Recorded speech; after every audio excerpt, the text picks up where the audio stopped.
Good afternoon, class. Today we're going to be doing some drama, which means we're going to be creating our own stories. But before you guys get split into groups and start messing around with that, first I want to show you how a drama is supposed to go. Thanks, Polly. Thanks for taking me to the beach. I haven't been here in ages. You're welcome, Ben.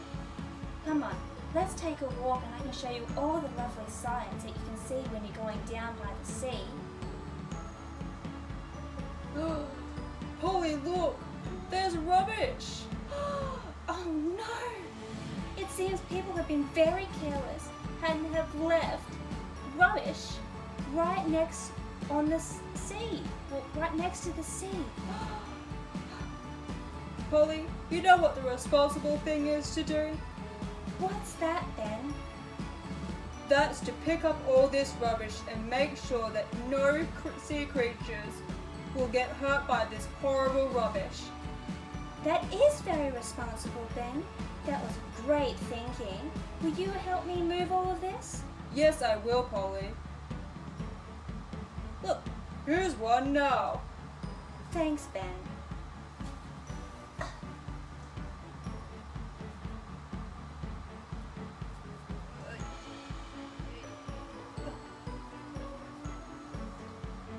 Sorry, Polly. That's all right, Ben. Oh, here's another piece of rubbish. I'll grab this.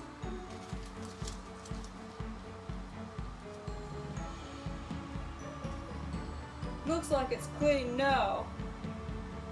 Oh no, Ben, I think you spoke too soon. There's some plastic here. That's very dangerous, isn't it, Polly? Yes, it is, Ben. A lot of sea creatures can get very hurt if there's any plastic on the beach. Like sea turtles. Yes, that's right, Ben. Come on, Polly, help me pick this up so no one will get hurt. Sure, Ben.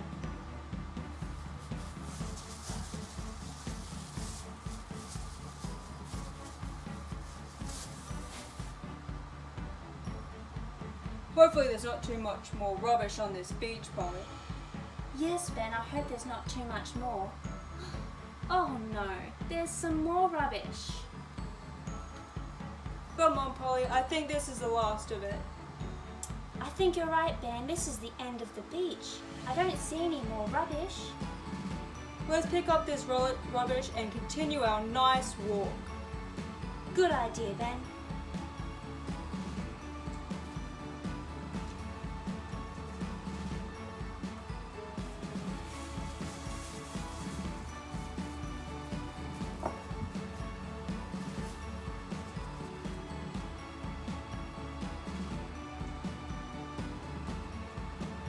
Besides from the rubbish, Polly, that was a nice walk. Yes, it was, Ben. It was nice to see the sea and the sea creatures. That's right, Polly. Let's hope we don't find any more rubbish next time we come down to the beach. It's very irresponsible for people to leave their rubbish right here where creatures could get hurt. That's right, Ben. I hope so too. We have to make sure we tell everyone that to be more mindful of where they leave their rubbish. That's right, Polly. We should make sure that everyone knows to be more mindful. Let's go back to the house, Ben. We've got to put some dinner on. Oh yes, Polly. I'm so hungry. This walk has really worked up an appetite. So it has. Come on, Ben. Let's go back to the house. Right behind you, Polly.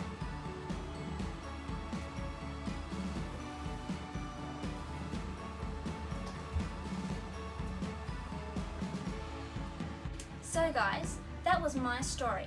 Now I'm going to tell you 6 things you need to do to make your own story.